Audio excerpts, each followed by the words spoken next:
Hello, folks. Welcome back to the Whoop podcast, where we sit down with the best of the best. I'm your host, Will Ahmed, founder and CEO of Whoop. We're on a mission to unlock human performance. This week's episode, Whoop VP of Performance Science, our fearless principal scientist, Kristen Holmes, is joined by health expert Dr. Gabrielle Lyon. Dr. Lyon is the founder of the Institute for Muscle-Centric Medicine and is a nationally recognized speaker and media contributor specializing in brain and thyroid health, lean body mass support, and longevity. Dr. Lyon's clinical practice services the leaders, innovators, mavericks, and executives in their respective fields. Dr. Lyon works closely with special operations military and has a private practice that services patients worldwide. Kristen and Gabrielle discuss the connection between proteins and skeletal muscle tissue. Dr. Lyon gives her recommendations on dietary proteins, how to find the right amino acids and proteins for different diets. Spoiler, you don't always need to have meat. There are other solutions. Fasting and the best times to consume proteins. How resistance training can help prevent skeletal muscle diseases. And the importance of having tough conversations with loved ones about their health. Are you constantly in the pool, taking cold plunges, or ready to hit the beach this summer? The all-new HydroKnit Band. That's right, our fastest drying, most advanced fabrication yet. It dries twice as fast as Superknit and retains 30% less water. I'm wearing it. It's amazing. You got to check it out. It's really good for water sports, high sweat activities, or just taking a shower. When you purchase the HydroKnit Band, a portion of the proceeds go toward the Michael Phelps Foundation. That's pretty cool, to promote water safety. So that is shop.whoop.com. Get yours today. Also, if you're new to Whoop, you can use the code WILL, W-I-L-L, at checkout to get a $60 credit on apparel and accessories. Be sure to have a band, battery pack, or Whoop body apparel in your cart at checkout and activate the code. If you have a question you want to see answered on the podcast, email us podcast@whoop.com, call us 508-443-4952, and we'll answer your question on a future episode. Without further ado, here are Kristen Holmes and Dr. Gabrielle Lyon. Dr. Gabrielle Lyon, welcome. Thank you so much for having me. So pumped to talk to you. I think for the conversation today, I really want our listeners to come away with a very, very clear understanding of the link between protein, muscle tissue health, and longevity. And I'd love for us to start with Betsy's story. Yeah. Well, Betsy is actually a real person. And I was doing my fellowship in nutritional sciences, geriatrics, and obesity medicine at WashU. And part of the responsibility of a fellow is, you work on a project. And I was looking at the interface between obesity and brain function. And it's a very in-depth study. It was an arm of a very, very detailed study, which included euglycemic clamps, muscle biopsies, fat biopsies, all the things, which I had to do those biopsies. The section that I also worked on was brain imaging. And Betsy was a woman in her 50s, right? And she had 3 children. She had always struggled to lose the same 20 pounds, right? She had been on this cyclical yo-yo dieting. And in the process of that, she had really destroyed her metabolism and lost a ton of muscle mass. When I went to image her brain looked like the beginning of an Alzheimer's brain. And I thought to myself, we've totally failed this person. We have totally failed with the information that we've been giving out. And when I think back, how did she get there? How did this 50-year-old woman with 3 kids, the nicest woman in the world, she had big brown eyes, was so full of life, how did we get to the place where I knew eventually she was going to potentially forget her kids' names, not able to, use a microwave? And I realized that for decades, she and we as a medical community had always been focused on fat, obesity. Fat is the primary problem. And I had this aha moment that it wasn't fat, that the one thing in common all of my patients had was they had unhealthy muscle. Yeah. It's muscle tissue. It was all about muscle and it wasn't about fat. And that's really where this concept of muscle-centric medicine came from, which is muscle as the organ of longevity. And how do we bring that now to the forefront as the pinnacle instead of pushing it to the periphery? Because we've already been trying to fight this obesity epidemic for the last 50 years. People are more overweight than ever before. 73% of adults are either overweight or obese. 24% are meeting their physical activity requirements. We have a real problem, but it's not a fat problem. It's a muscle problem. God.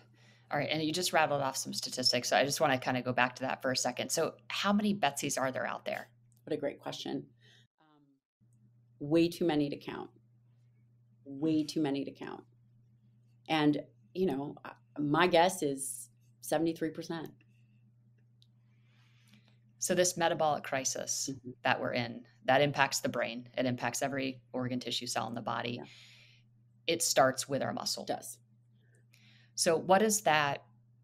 Maybe start from the beginning. And you kind of outlined this beautiful story of Betsy, which it gives us, I think, an incredible framework to start from.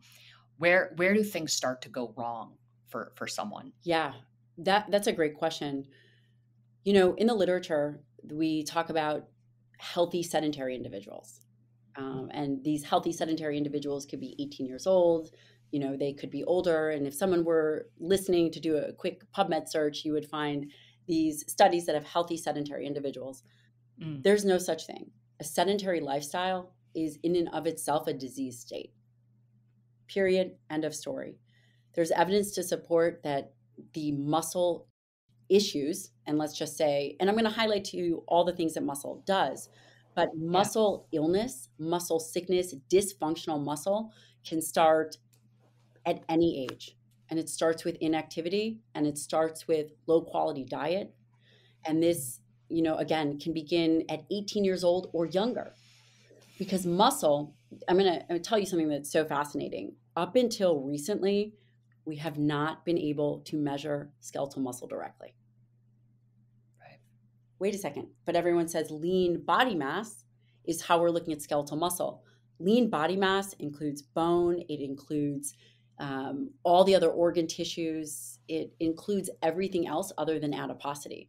So for the longest time, and still in the literature, people say it's all about strength, not lean body mass that matters. Doesn't matter how much muscle you have as long as you're strong. Well, actually, that's not true. And I think that we're now entering a new era because there's been a new development in a way to actually measure skeletal muscle mass directly, which is called D3 creatine, which has been in the literature for a very long time and now recently is being used in studies. But prior to that, it's been DEXA, CT, and MRI. Right. How do you go about measuring D3 creatine? Like what's the process? Well, it's just very easy. It's a capsule. It's not available to the public yet, but I believe that it will be. And now we're going to be, for the first time ever, able to directly measure skeletal muscle mass. So, Kristen, the big thing here is we're at the forefront of a new era. We are at the forefront of a new era because we've been able to measure fat mass forever. And because of the ease of measurement, we believe that, that's what we should focus on. But there was a recent paper that came out. It was a really good paper. And Bill Evans was one of the authors. And what they looked at was sarcopenic obesity. And for the listener, sarcopenic obesity is really the decrease in skeletal muscle mass and the increase in body fat. So you're both sarcopenic and obese. And what does that mean? It means that you have two things happening, which suck. You're putting on body fat and you're destroying muscle. But now being able to directly measure skeletal muscle, they found that the fat didn't matter, that the changes, the increase or decrease in fat didn't really matter. It was all the changes in skeletal muscle that actually impacted metabolism and impacted mortality. And now that we're able to measure skeletal muscle, it's going to change everything that we thought about lean body mass, the importance of muscle mass in and of itself, above and beyond strength. Gosh. And so in terms of knowing that skeletal muscle tissue is kind of it's the canary in the coal mine. How do we, what are the behaviors that, lead to improved skeletal, tissue? Like, how do we get there? I think that we'll come to that practical aspect, but let me outline to you what skeletal muscle does. So I'm going to explain to you what skeletal muscle does, and then I'm going to explain to you what we need to do to maintain it. So skeletal muscle is the organ of longevity. Skeletal muscle is an organ system. It's not just about athletic performance. It's not just about looking good naked, although all those things are a plus. Skeletal muscle is the primary site for glucose metabolism, meaning everything that you eat, 80% is disposed in skeletal muscle first. It is an amino acid reservoir. Your body doesn't readily store protein. The largest protein stores are in skeletal muscle. If someone were to become injured, if someone were have to go on bed rest, which is the number one treatment that, you go into the hospital, you write for bed rest. Right. If someone is going through periods of fasting, long periods of fasting, the body requires these amino acids to continuously turn over. Skeletal muscle is that reservoir. If an individual falls, skeletal muscle is what is going to protect you. I mean, yes, and fat, I can appreciate that, but healthy, strong skeletal muscle is going to help with mobility and obviously strength.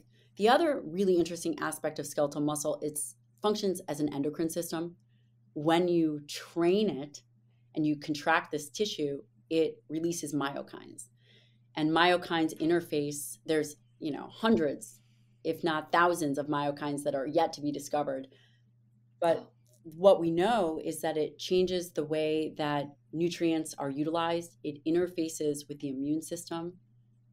It affects the brain and the bone, all of these different things. So skeletal muscle in and of itself is the input that we can put in. We can use our cognitive processes to contract your bicep, to do some squats, to go for a run. We can influence the endocrine system, the skeletal muscle system, as an endocrine organ directly. We can't, you're pretty good. You might be able to control your heart rate at will to say, go to, 90 beats a minute. But for the majority of any other tissue, you can't tell the liver to work harder. You can't tell any other system to do what it does, but there's a direct input into skeletal muscle, obviously starts in the brain, but to actually execute. So it's like the gatekeeper. So it's the gatekeeper. And it's the tissue that we have direct control over. As it relates to how do we keep skeletal muscle healthy, there's two primary ways. Number one, resistance exercise and exercise in general. And number two, dietary protein. Those are the two main drivers and two main inputs that we can do to influence skeletal muscle health. Amazing. So let's talk a little bit about protein, because this is a big piece of the equation. All right. So why don't you just break down what is protein in the context of skeletal muscle tissue, and just give us just a deep dive masterclass on all things protein, and then we'll kind of and then we can so wherever you want to take you that. Got it. Okay. So there are 20 different amino acids in for humans, just say for humans. And 9 of those are essential, and the rest our body can make. Of those 9 essential amino acids, that means that you have to get them from the diet. And they're not all equally essential, which is an interesting concept. Lysine and leucine, they're not all equally essential. And what else is so interesting, of these different amino acids, is they all have different metabolic pathways. They all do different things. They're all metabolized differently. They all play a different role in the human body. Yet, if you look at the back of a protein bar, you'll just see protein 10 grams. Yeah. Well, that tells me nothing, because it is highly complex. The protein in a hemp protein bar is going to be different than the protein in a whey protein bar in different amino acid ratios, which means while we look at the back of a label, it says protein, but the input into the body is different, which is really, really fascinating and I think underappreciated, because when we think about protein as a macronutrient, we solely just think about protein. But again, protein is 20 different amino acids, and we're really eating for those amino acids, and we're eating for those essential amino acids that do very different things. So that is number one. Number two is that we have to understand that when we're talking about muscle health, the way in which we really drive muscle health is through kind of the gatekeeper amino acid, which is called leucine. Leucine is an essential amino acid that is required in a certain amount at one time to get into the bloodstream to trigger what's called mTOR, which is a mechanistic target of rapamycin, this complex, which then goes down and creates the input for muscle protein synthesis, and then you require all the amino acids to then lay down new tissue. So what does that mean from a dietary perspective? From a dietary perspective, we have to think about high quality proteins. And there's a lot of confusion in this space and a lot of discussion about what that means. So I'll give you the current recommendation. The current dietary protein recommendation is 0.8 grams per kilogram, which is not very much, and that's the minimum to prevent deficiencies. 0.8 grams per kilogram is the minimum to prevent deficiencies, yet individuals take that as the maximum amount, right? The average American female might be getting 64 grams of protein, and the average male might be getting 90 grams of protein. Yeah, so that's like half of what you need at best. Exactly. That is, if we are thinking about longevity and we are thinking about aging well, then there's nothing more important than dietary protein. Right. I think you make a really good point that, again, not all protein is created equal, and not all amino acids are as essential as others. So maybe just a quick kind of 1-2 on, which of these amino acids, how do we find them? What foods are they mostly associated with? Like, I try to get 3 to 6 grams of leucine, for example, make sure that my meat has these essential amino acids, because then it gives me a trigger of like, okay, this is quality. Yeah, totally. Yeah. The current RDA also, if we're at 0.8 grams per kg, the leucine recommendation is between 2 and 3 grams a day. And oh my God, I try to get that per meal. Is that too much? So now you're talking about how do we improve skeletal muscle health over the long haul, and what does that mean? High quality protein and low quality protein, this is not an emotional discussion. This is purely based on the amino acid profile. And I think that people have to understand high quality protein is typically protein from animal-based sources. That would be egg, chicken, fish, red meats, whey protein. That is the definition of a high quality protein. Those amino acid ratios are similar to the amino acid ratio needed for a human. Low quality protein based on an amino acid ratio would be considered plant-based proteins. It is lower in the essential amino acids. Now, that's not to say that you can't overcompensate by increasing the amount of plant protein that you're getting to overcome those lower amounts of amino acids. But there was a really good recent study that came out, and it talked about that the higher your protein content in the diet, you have more flexibility, right? You could get more metabolic. Yeah, you have more. Well, you have more ability in terms of eating. So you could get. Oh, sure. Yeah, right. You could get some of your protein from animal-based products. You can get some of your protein from plant-based products. As long as the protein ingestion overall is higher.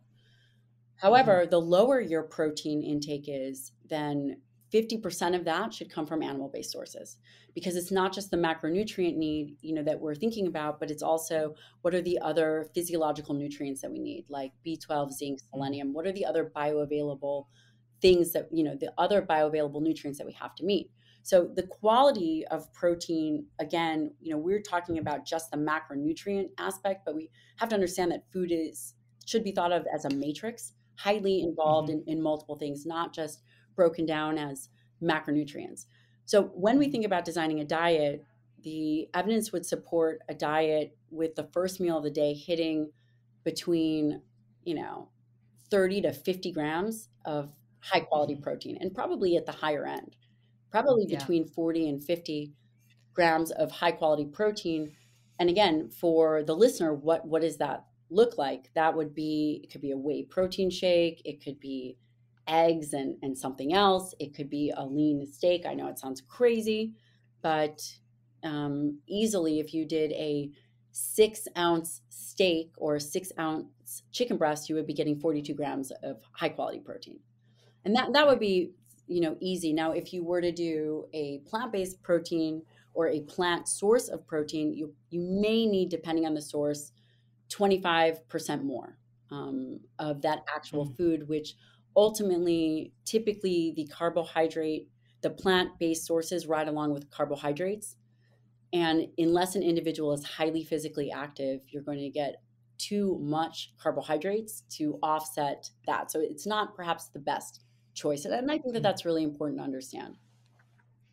It's funny because ever since I started working with you and just being more aware of just the role of protein and how critical it is and how I really was, I just simply wasn't getting enough protein, so I talked to all my friends and I'm just like, you got to get your protein in. And they're so sick of hearing me talk about protein. But I think their initial reaction always is like, oh my God, I could never get that.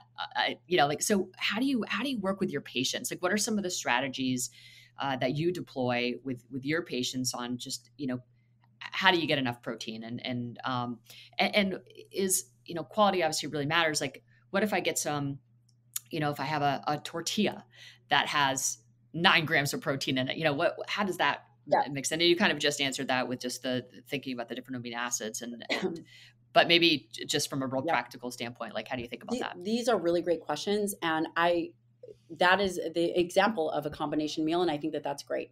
Just because the protein comes from plant sources doesn't mean you throw it out, right? You do count it towards protein, and adding in a high quality protein source is critical to that plant-based protein. And now you're talking about likely the best of both worlds. And that's like a tuna wrap. Exactly. Two cans of tuna inside a wrap, spinach, right, celery, whatever, onions, you're good to go. So now you're talking about the best of both worlds. And I try to simplify it by just focusing on the high quality protein, because that way you're never going to underfeed it.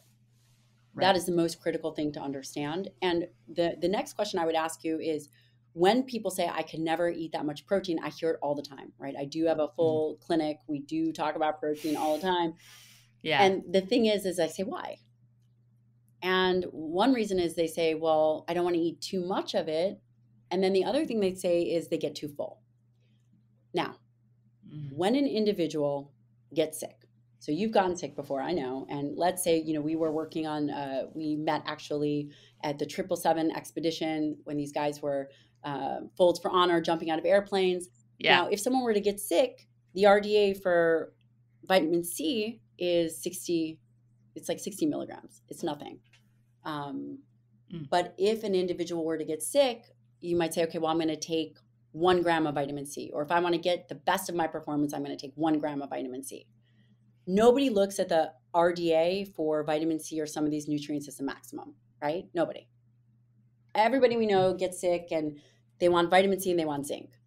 But we fail to think about protein like that. But we should. So true. Because protein, dietary protein, not only does it feed and support muscle, but your body goes through 250 grams of protein turnover easy a day, depending on the size, even more. Protein turnover is exactly, how do we keep up with that? You're only eating 64 grams of protein or 90 grams of protein. You're not going to be able to keep up with protein turnover. Over a period of time, the body becomes less efficient at that protein turnover. Protein turnover is really the replacement and the renewal and regeneration of all tissues, whether it's liver, gut, skin, all of it. It's not just muscle. And that's why dietary protein becomes so important. And when we think about what too much is, well, there really is no evidence for what too much is. And I think getting the languaging around what high protein is important. So if the RDA is 0.8 grams per kilogram, everybody feels that that's the maximum. And so to eat more than that, people think, oh man, that's just too much. Totally off the table, totally not true, right? And it's just, we have to start rethinking, what does that mean? So when we think about how to actually tactically implement dietary protein, start with that first meal of the day, and start with the last meal a day. And actually, I learned this from you. I would often tell people, before I learned all about circadian rhythm from you, I had people push their meal to 11 or 12. So they'd eat from noon to 8. Mm-hmm. That's not as effective, right? So I learned this from you. I tell people this all the time. Starting at that first meal, and that should be, I don't know, how soon after they wake up, within 90 minutes or so? Yeah, within 90 minutes. It's just, I think to your point, like it's really hard to get in. If you're only eating 2 meals a day, it's actually really hard to meet your protein targets, because you do simply get, and that's what I tell my friends. Like if you're only eating 2 meals a day, like it's going to be, you are going to get full. Like and you're only going to end up with 80 grams of protein and not 130, So, so I think, men and women, I think, are probably a little bit different, but I think for women, like 3 meals a day is probably what you need in order to get the protein that you need. And indeed, I know we talked about this, but from a circadian perspective, there was a really good study. It was an excellent controlled study with 32 young lean women. And they found that after 1 week of eating late, so lunch at 4:30 and then dinner at 8:30, those women suffered metabolic alterations that, basically blunted variations in cortisol and body temperature, decreased blood sugar tolerance, decreased resting energy expenditure, and decreased carbohydrate utilization. So, I mean, there's just like some profound effects. And this is it was a really good study, but just again, this concept of late eaters versus earlier eaters. And I really, the more I'm inside this literature, and I used to be that person who I literally, my first meal was at 11, I would fast regardless, I would fast until 11. And I just think that's probably not the path forward if we're actually really trying to meet these protein requirements. Absolutely. I couldn't agree with you more. And when you're waking up out of an overnight fast, you're in essentially a catabolic state. And again, catabolic state is your body is, breaking down. It's not really breaking down, but you are in a fasted catabolic state. And what does that mean? That means the longer you push it, then how are you able to protect skeletal muscle? And as we age, and I think I will likely begin to rethink this now, but let's say a normal aging person, there's a decrease in hormones, there is, a decrease in movement, and potentially it doesn't have to be that way because now we have hormone replacement and there's all these kinds of things that we can do. But traditionally in the literature, the efficiency of protein utilization goes down. And protein utilization goes down as we age. Muscle mass and strength also decline. Again, do I think that there is going to be a change in literature as we start to see what optimal fitness will look like, and if the load of physical activity can actually counterbalance that? But again, in the literature right now, as it stands, the belief is that as you age, there's an increase in insulin resistance of skeletal muscle. There are all these changes. There's a blunted muscle protein synthesis effect in skeletal muscle. And even with those with insulin resistance, insulin resistance is, the pancreas makes insulin. Insulin is required to help get glucose into the cell. Skeletal muscle as the primary source of glucose disposal, primary site of glucose disposal.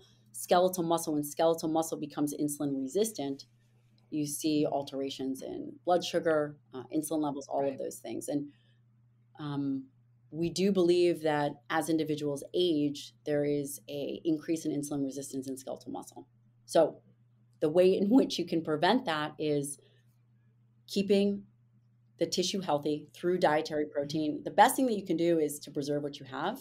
You can always get stronger, you can always add mass, but preserve what you have and then create flux within that tissue. Flux is the increase in utilization through exercise. Flux within that tissue. We do see that there are fatty infiltrations within the tissue, within the muscle cell. All of there's a lot of controversy in the literature. Is it intramyocellular fat? Is it is it intermuscular fat? There's a whole host of things that happen to skeletal muscle, unhealthy skeletal muscle. And the way in which we know one way to keep that healthy is to increase the flux so it doesn't become stagnant. And flux means increased utilization through exercise. Right. Wow. And that's just resistance training, obviously. Yeah, easy. Yeah. And then, mitochondrial health is endurance training. But before I move into that, for the listener, that first protein meal is critical. That first protein meal, Yeah. when you are coming out of an overnight fast, You're primed to metabolize. yes, if the listener could take away one thing, get 40 grams Yeah. of protein, it will change your life. It will change the way in which your next meal is. It will change your hunger. It will change your blood sugar regulation. You stimulate tissue. These are very free and doable things. 40 grams of dietary protein at the first meal. And if they could hit that threshold at the last meal, say 40 grams of protein at that last meal, or Yeah. even 50, great. You're getting close. I mean, it doesn't have to be perfect, and my protein recommendations are probably higher. I typically recommend 1 gram per pound ideal body weight. The literature right now really supports 1.2 to 1.6 or 1.8 grams per kg. I do think that, again, we're at the precipice of change in studies and literature that are going to be coming out. So amazing. So this is going to be potentially a little controversial, this question. Vegetarians, how do you adequately get, like, can vegetarians get enough adequate levels of protein to protect their muscle tissue? Is that even possible? yes. Could they get adequate amounts of protein? Yes, absolutely. They're going to need to be on the higher end of protein consumption, whether that would be double the RDA. But the higher, the more vegetarian, the more plant-based an individual is, the more protein they're going to need to compensate for those amino acid ratios. Yep. Now, the question becomes really important. So that's for the total protein need. But again, this study that was so interesting, I'll have to send it to you, but it really discussed that, it's not just about the macronutrient protein. There's other things that ride alongside with a more well-rounded diet that include muscle-based stuff, especially red meat like creatine and serine, taurine, carnitine, all these other things. But the bigger challenge with a vegetarian diet is, as you age, the amount of calories that you require become less, and the choice of those calories as far as high nutrient density becomes critical. Because again, the goal is, how do we live optimally? How do we protect ourselves against disease? And in order to do that, we have to think globally. The most dangerous thing is to become metabolically unhealthy, destroy skeletal muscle, and start putting on a lot of body fat, especially visceral body fat. And it's not just the body fat, it's the fat that infiltrates into the muscle tissue, which then decreases the quality of the tissue. Can you change that? Yes. But again, as we age, it becomes much more difficult. It's so hard. Maybe just explain the difference between, visceral fat and adipose, if you just give it. So visceral fat is the fat, the belly fat, and that's the fat around organs. It's more inflammatory. It's more metabolically active. It creates a lot of issues. It is the fat, again, around the viscera, and there's also ectopic fat and fat within liver. Fatty liver is an issue. It's interesting. We think about fatty liver. I just have this kind of insight as I'm talking to you.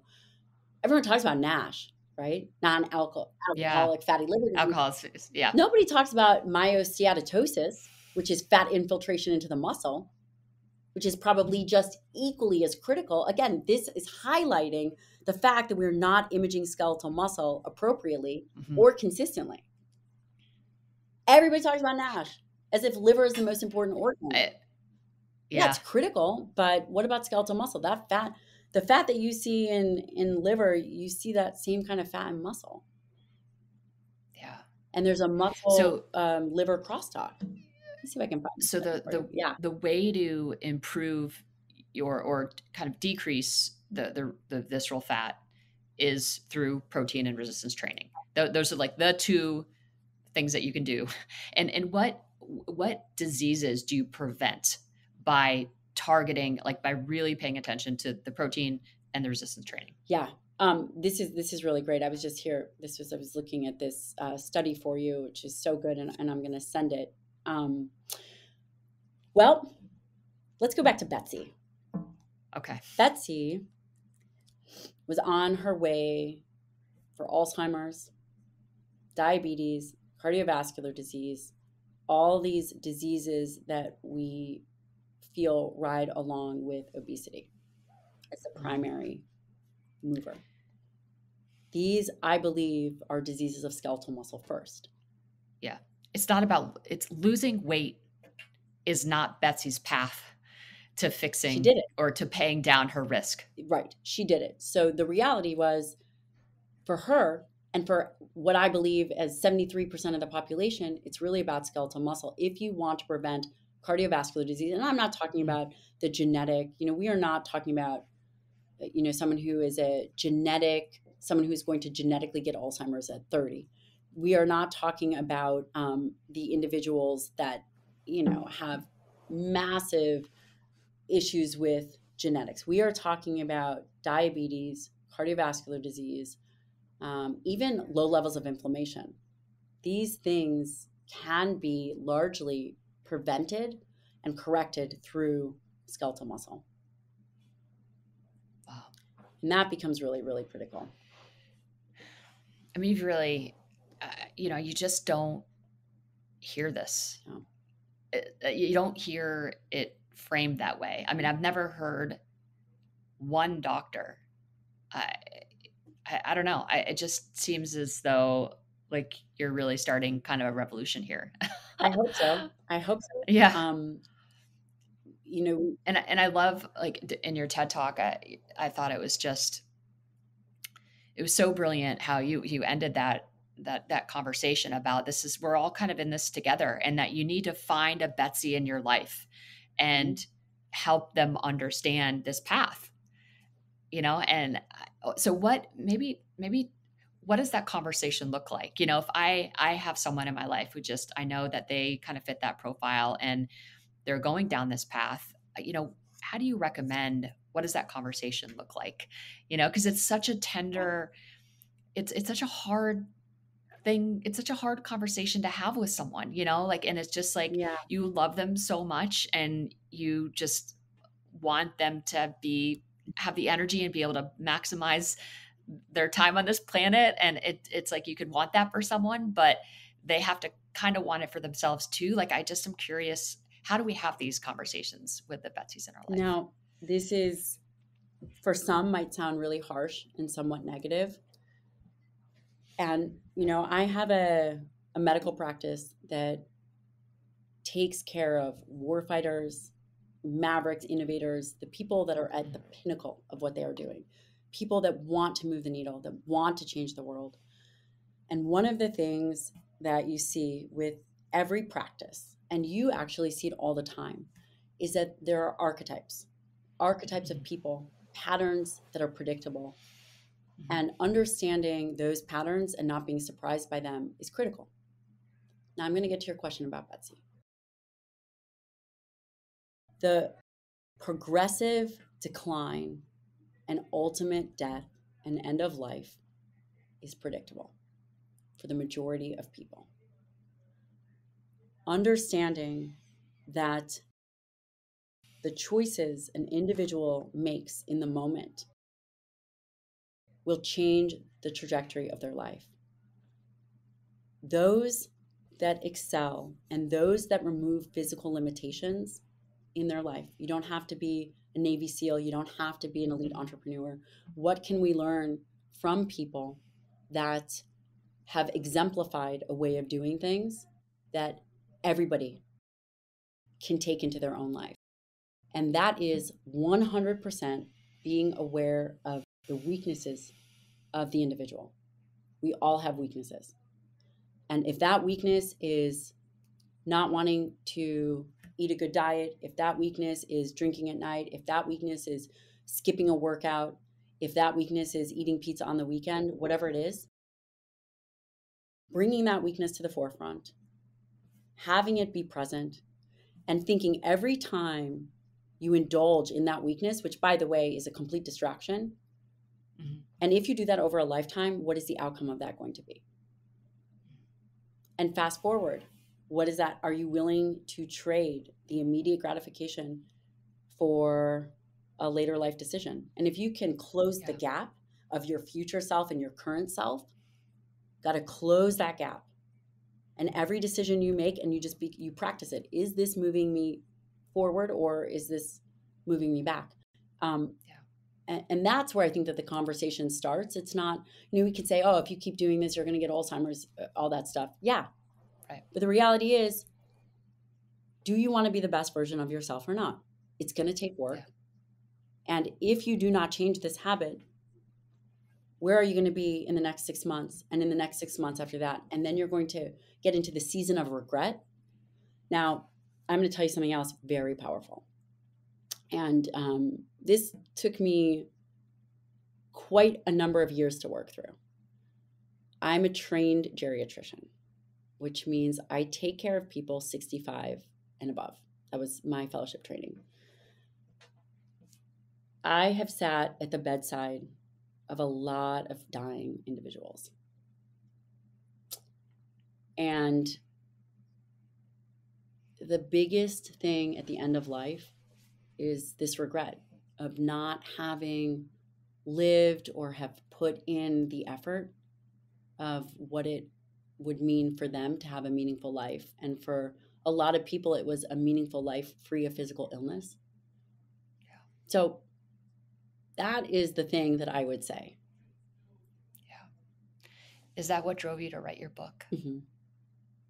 Yeah. That and my mentor, Dr. Donald Lehman, who's mentored me for 20 years, he's getting older. And I know he's never going to listen to this because he doesn't listen to any of my podcasts. But he is my best friend and mentor. And the work, he discovered this leucine threshold. Mm-hmm. This was his discovery, where all this stuff that we totally take for granted, oh, this has been around forever, eat this much protein. Yeah. It didn't exist before. Mm-hmm. Yeah. And he's getting older and he's very academic. And we've been working on these concepts of muscle-centric medicine for 2 decades. And this book is dedicated to him. And there's going to be a time where he's not alive anymore. And I know that this work, because I've seen it work, I've seen thousands of patients, this will change the trajectory of aging. Yeah. And so that's why I wrote the book. I love it. Well, I think it's, in terms of, and you said it, I think people need to get really micro, with choices. That's just the reality of it, and there is some effort that's involved in being micro about your choices. And, but the opportunity though, if you can get into that routine and you understand what those choices need to be. And that's why I think this book is going to be such a game changer for so many people, is because they're just going to have a little bit of a playbook, and they're going to understand the why, certainly, which should be their inspiration. And then, okay, how do I actually do this? And, I think that's where I know there's a lot of folks out there who want to be healthy and, want to have quality life, into the later years, but don't necessarily understand where they need to focus their attention, and I think that's I'm like really excited about this book, and maybe just talk a little bit about just that journey in general. We have just writing a book is just this colossal effort. It's like giving birth to a child. Yeah. This book took 2 years to write. It is evidence-based. It really talks about what it means for longevity, just in general, right? There's a lot of longevity experts. They're spreading the word to reduce your dietary protein, do all this stuff, and nothing could be further from the truth, quite frankly. And the evidence is there. It's a lot of discussion about how bad red meat is. There's just numerous things that are incorrect. And I do think that people are well-meaning, and everybody has different specialties. I'm trained in nutritional sciences, fellowship trained in nutritional sciences, and mentored by one of the world-leading experts in this area. And I'm a clinician. So I've seen it. I'm a geriatrician by training. Yeah. So this book is a guidebook, number one, for understanding. How did we get to this place? There's history in this book. History of the nutritional guidelines, history of how we got to the place that we are. And there's also a reframing of skeletal muscle as this organ of longevity, which, again, is so fascinating. And the truth is we've never been able to measure it directly until recently. I'm talking about, we're like 2019, they're starting to measure it directly. I'm not talking about, I mean, it's been building up in the literature, but it starts with the rodent models, all of these things, and then there's also a mindset component to it, because many people have tried everything and failed. And again, I'm married to a Navy SEAL. I work with some of the most tough individuals on the planet, and you learn a lot from them and you see a lot. So there is a mindset component of the book, and there's very practical application, everything you need to get started, 3 tracks. Do you want to lose weight? Do you want to maintain health and longevity, or do you want to build muscle? And how are you going to do it? It's exercise. It's very well laid out, and took a lot of work and a lot of effort. And I think that there is much to be said. The only regret I have is I don't have Whoop data in there, but that'll be book I know. number 2. That'll be yes. That's book number 2 for sure. And actually, it's available now. So it's available now for pre-sale. People can go to my website. It's called Forever Strong. Yeah. Which is amazing. Go to my website, which is Dr. Gabrielle Lyon. They can get it off Amazon. There's a million places that it can be pre-ordered. We're doing all this stuff where we're creating stuff for people that pre-order the book. Oh, cool. A recipe book, a whole thing. So they can get started right away. They don't have to wait till October. Nice. I love it. How do you, so we recently launched a feature in our app. It's called Strength Trainer, and it's pretty epic. You can finally, we're able to quantify the toll that strength training takes on your body. So it's really kind of quite an innovative feature, I suppose, and we're really excited about it. How do you think about strength training in your practice? And I know you've got world-class coaches at your inside your practice, kind of helping inform training. But what's the kind of crawl, walk, run scenario for someone who's coming into your practice and wants to leverage your expertise? Where do you maybe start? And maybe we can end with strength training, and maybe we actually start to just talk about blood work real quick and just get just a high level understanding of how you utilize blood work in your practice. What are really the core markers, and how does that inform the programming that you lay out across nutrition and lifestyle and training? Yes. Well, all my patients cringe when they have to get their blood drawn, which you will also cringe when you get your blood drawn. And we look at the typical CBC, CMP, but we also look at a full hormone panel. We look at fasting insulin, fasting glucose, and a pretty in-depth cardiovascular screening. That's just kind of the start. We look at inflammatory markers. It all just depends, but it is very, very helpful as it relates to how healthy is skeletal muscle tissue, which you think, well, how can you tell that? There are some markers that we look at, for example, triglycerides, fasting insulin, fasting blood glucose. These are some core markers that we look at to see, okay, well, where are they at in terms of metabolic health? So would the inflammation, I'm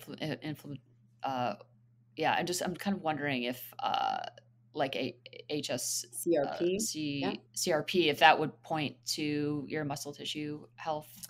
Good question. Well, what we do know is it would point to it indirectly. HSCRP is high sensitivity C-reactive protein, which is made in the liver. Right. And for those individuals, there's a whole host of reasons why it can be elevated, but we do know that exercise and correcting body composition will lower HSCRP. Healthy lifestyle will lower HSCRP. There's also something called an ESR, which is a SED rate. And that is another inflammatory marker that can be lowered that we'll see. Again, it's depending on what drives it. Is it an autoimmune? Is it, why is this being driven up? But certainly lower levels of or increased physical activity can lower a lot of these markers. I will say, however, it all depends on how close in proximity that you're taking the blood work. So for example, if we have someone who is training really hard and then, someone who's very athletic, and then they get their blood work done and their liver enzymes are elevated, we see that all the time. Yeah, creatinase and you see all these elevations. Right. So we see that all the time in operators. We see that all the time in athletes. Utilizing the Whoop, there's we have patients that are, most of our patients, we just started coming out with an app. We're like, gosh, we should gift everybody a Whoop. It's a good context about that. As we see that their recovery is solid, that's the time, for someone who's highly physically active, that would be the time that we would implement that. And then, also, unfortunately, getting a DEXA. I say unfortunately because right now that's the best that we have access to. That's all we have. Right? That's the best. And it doesn't measure skeletal muscle mass directly. It looks at lean body mass. The correlations are not great, but the good news is it will track body fat, does the best that we can at the moment, because people are not going to be doing routine CTs, MRIs. They're not going to be doing routine MRIs. And those two aren't necessarily correlated for muscle mass. So there's issues with utilizing that, but hopefully eventually we'll be able to measure skeletal muscle mass directly in practice, which I believe will move in there through this D3 creatine. So that's where we start. And then of course we do a lot of gut health, because digestion, it doesn't matter if you're eating all the protein in the world, if you can't digest things. And then sleep, we test nearly everybody for sleep apnea. It's all kinds of things. Good. I wonder if there's like a potential for like an algorithm until we actually get the, what was that called, that hasn't been approved yet to measure D3 creatine. D3 creatine. Until that comes online, I'm wondering if there's like an algorithm with HSCRP, triglycerides. I don't know. I feel like if we could kind of come up with an approximation of your muscle tissue health, kind of looking at all these different components. Maybe you already do that. Do you have like some math running in the background? We've been trying. Yeah. It would be so interesting. So interesting. We need to get our data scientists on it. It's so interesting to also look at myokines like interleukin 6. Myokines, yes. Interleukin 15. But the question is, how long do they stay elevated? It's challenging. It's definitely in the literature. We can order it. It's just, what does that mean right now? I think that's not quite ready for prime time yet. Right. And then we were measuring adiponectin and leptin and all that stuff, which none of that it's not super helpful, it just incurs cost. So we don't measure that anymore. Okay. Yeah. It's interesting, just the amount of data that you must have, and you are really starting to put together a picture of what is actually indicative of kind of actual health trends and trajectory and what isn't. So yeah. And I can't state this enough. We all take for granted that we all know that muscle mass is important, but the literature doesn't support that up until now. The literature says it doesn't matter about muscle mass. It's all about muscle strength, and we don't care about mass, but that's not true. And it also, I'm telling you, we are at the precipice of seeing a whole change. And now, for example, I was thinking about these rates of sarcopenia, where they'll say that, the sarcopenia rates is annually, you'll change between 3 and 8%, per decade. But the reality is we're now saying sarcopenia has those rates, but we haven't ever been measuring skeletal muscle mass directly. Right. So my guess is those rates of sarcopenia are totally wrong. Totally wrong. That's like a little frightening. Yeah, totally wrong. But how hard is it to kind of shift that? There's just, there's a gazillion examples of just outdated thinking. I guess it's just like what you're doing. You're just pounding the pavement and just trying to just put it out there over and over and over again in all sorts of different media, whether it's writing a book, going to TEDx, like a podcast, like just pounding the pavement with these ideas and concepts and this kind of new science. Maybe just talk briefly just about what does that look like for you as a leader in this field, doing innovative work. There's people must come at you with pitchforks all the time. How do you deal with that? I think that if you have the desire to do something great, it's never going to be without getting bloody.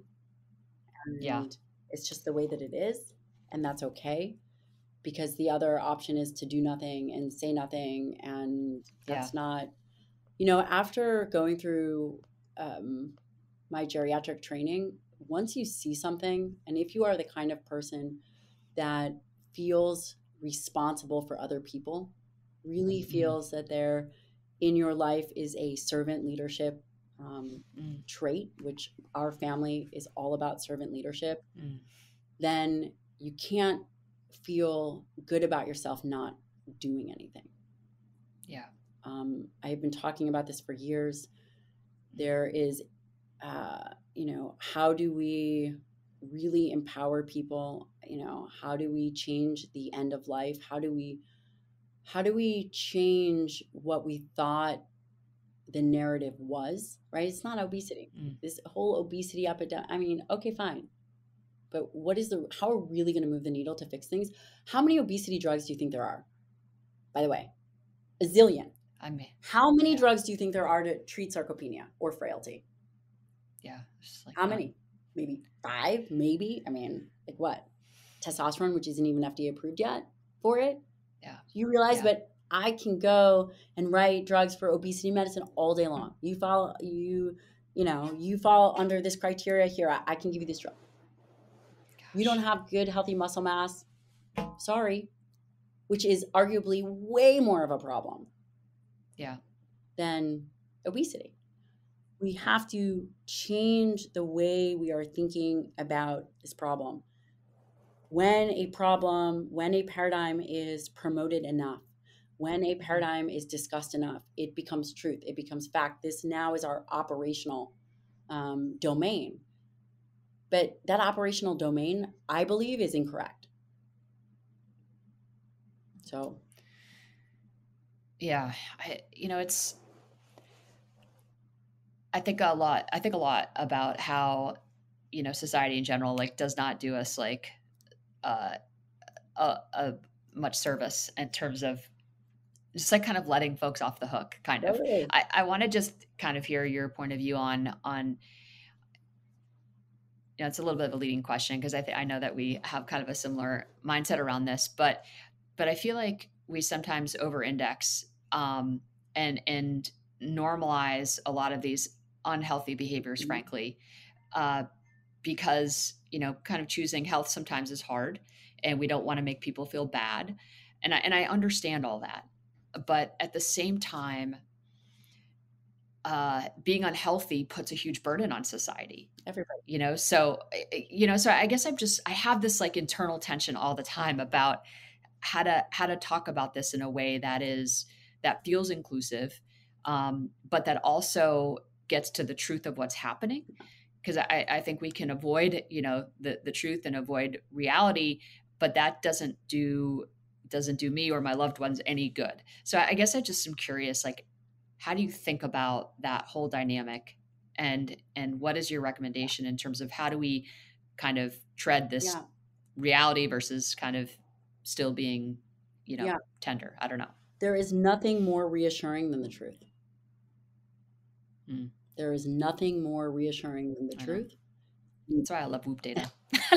And guess what? I just want to know. The truth is, if an individual needs to execute a plan so that they maintain metabolic health and they need to build muscle and lose weight, that's the truth. And everything else is irresponsible. It's irresponsible. If you walk through the airport and you see someone sitting there eating fries and you can see that they are unhealthy, it's completely irresponsible. And it's not a short-term win or I just want it. And listen, this stuff shouldn't even be sold, right? The food industry shouldn't even be able to sell half the stuff that it sells, but it does. Yeah.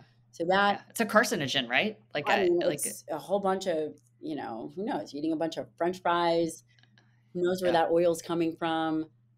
It's probably not even in someone's caloric domain. What's the point? It's nutrient poor, calorically dense, highly palatable. So the question becomes, when you see that, is that responsible? No, it is a distraction. And then it becomes this mind-numbing thing where if you do not surround yourself with people who want to become the best version of themselves, and that does include diet, exercise, mental fortitude, negative thinking, all of those things, these diseases are not, we say they're non-communicable, meaning you can't get it. You absolutely can get it. These are communicable choices, communicable diseases. And so when an individual, if you have to have a hard conversation, you have to have the hard conversation. And the other thing is you have to be the example. Yeah. But sometimes hearing the truth doesn't feel good, but there's nothing more reassuring than hearing the truth and getting to the bottom of it, because it allows you to take action. Everything else is irresponsible or distraction. Well, I think in terms of being a role model, you are an exceptional one. And I think one of the many reasons why I love you and, is just that you walk the talk, and I think that that's just so powerful. You've got a daughter and a husband, and, I And think a son, don't forget that. and a son. Shit. Yes. Two little I know. children. Yeah. You got two little, I know. I forget. Brutal.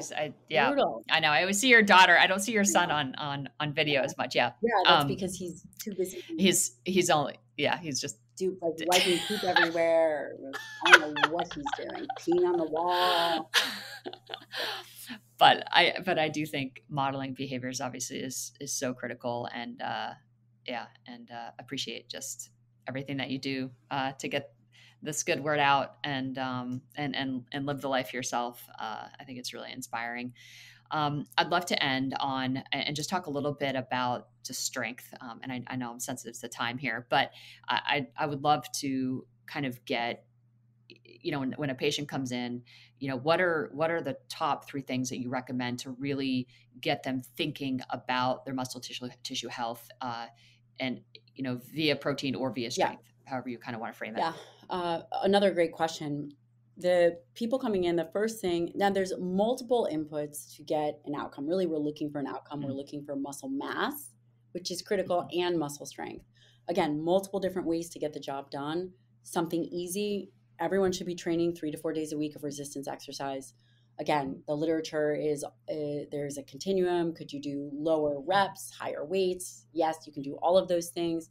3 to 4 days a week of strength training that is meaningful. But, it matters. You can't just be on there, talking on your phone. Quality. I was at the gym this morning. Someone's, on the phone doing lateral raises, whatever. I don't recommend that. Although if that's what you have to do, fine. 3 to 4 days a week of focused, meaningful resistance exercise. There is a place for high intensity interval training. It could be 1 day a week. Let's say someone's coming in to start that 1 day a week. Do 20 minutes. Do 20-minute cycles of high intensity interval training. Right? We're not talking about max effort. Sprint interval training is great. You might not be there yet. Tanks you. It's like the hardest 4 minutes of your life. So there's that. So add in 3 to 4 days of resistance. You can tack that on with 1 or 2 days of high intensity interval training. And then I do think that there's something to be said for steady state cardio. Even if it's not a ton, even if it's just you're out moving, there's something to be said for mitochondrial health. We can't throw out cardiovascular. Everyone says, cardiovascular activity doesn't matter. It does. I do cardio. I'm going to do cardio. I mean, yesterday I just did 10 minutes. I did strength training. I did a high intensity interval round every minute on the minute. But there is, if someone wants to include 30 minutes of some kind of cardiovascular activity 5 days a week, I think it's great. It's very difficult to do too much. And again, there are people that do too much, but the majority of us are not. The other easy trick is after you eat, go for a walk. Get your activity in, because you can leverage skeletal muscle to dispose of that meal. Get up, go for a walk. Go do some air squats. Go do some push-ups. It's easy. Yeah. That's such good advice. I think too, like those little, micro, just working out. I forget. Exercise snacks. Snacks. I feel like that's like such a good, just literally between, this and this podcast and my next call, like I could just do 10 air squats, and or 5 burpees. Cause that I don't have pants on. Oh, I mean, I have pants. You have pants. You have shorts. I have workout shorts on right now. Twinning. We both laugh. We're so twinning. I never wear. I usually wear a black blazer. I know. Same. I don't even know how this beige blazer got into my wardrobe, but we didn't plan it, folks. Those of you who are watching on YouTube. Awesome. Well, Dr. Lyon, this has been such a fabulous conversation. You are just a wealth of knowledge and insight. And where can folks? I know you mentioned your website, where folks can to learn more about your practice and pre-order your book. And then you're also so active on Instagram. You have a massive following. What's your handle? Dr. Gabrielle Lyon. easy day. Just so funny. I can't get verified because my legal last name is Kronstadt now since I got married. But whatever. Oh my gosh. Are you serious? Yeah. It's crazy, right? So I'd have to change it to Lyon Kronstadt or Kronstadt, but whatever. So you guys can find me at Dr. Gabrielle Lyon, drgabriellelyon.com. I have a YouTube as well under the same. I have a great newsletter. I encourage everybody to sign up for it. It's totally free and it is exceptional. Yes. I read it religiously. It's so good. And we're going to be doing a special 30 Gs, which is 30 grams of protein recipes. So we have created recipes, easy to follow recipes, which is separate than the newsletter. But if you go to my website, you'll be able to see and sign up for it. It'll be awesome. And it's all free, all easy to implement. It'll be great. Love it. Well, thank you for everything you're doing to make the world a better place. And if you guys have not listened to my podcast episode with Kristen, then you should. Oh, that was so fun. Yeah, thanks for having me on. And thanks for being here today. Of course, anything for you. I love being able to chat. You're just such a superstar. So thank you so much. Oh, of course. Thanks again to Dr. Gabrielle Lyon for joining the show to discuss her insights on building muscle and strength training. If you enjoyed this episode of the Whoop Podcast, please subscribe, leave a rating or review. Check us out on social at Whoop at Will Ahmed. If you have a question you want to see answered on the podcast, email us, podcast@whoop.com. Call us 508-443-4952, and we'll answer your question on a future episode. New members can use the code WILL, W-I-L-L, to get a $60 credit on Whoop accessories when you enter the code at checkout. And that's a wrap, folks. Thank you all for listening. We'll catch you next week on the Whoop Podcast. As always, stay healthy and stay in the green.